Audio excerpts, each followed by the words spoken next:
اللہم صلی علی محمد و آل محمد۔ یہ انسان چاہتا ہے کہ اچھی صفات اس کے نام کے ساتھ لگا دیں۔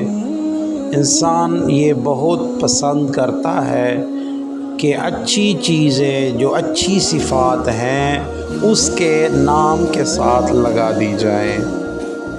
جیسے مثال کے طور پہ مومن ہونا، اگر ہر بندہ پسند کرتا ہے کہ دوسرے اس کو مومن ہی کہیں، تو آئیے اللہ کی کتاب سے پوچھتے ہیں کہ آپ کے نزدیک مومن کیا ہے؟ تو اللہ کی کتاب سورہ انفال آیت نمبر 3 اور 4 کے اندر ارشاد فرماتی ہے کہ مومن پکے کون سے ہیں؟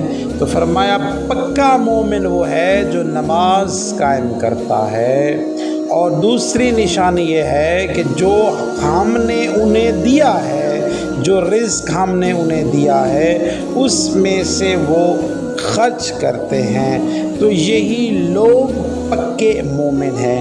اور جب انسان پکا مومن ہو جاتا ہے تو پھر ارشاد پروردگار ہوتی ہے کہ ان لوگوں کے لیے اللہ کے ہاں ایک بہت اونچے درجے کا مقام ہے، اور دوسرا اللہ ان کے گناہ معاف کر دیتا ہے، اور تیسرا انہیں بہترین رزق عطا کر دیتا ہے۔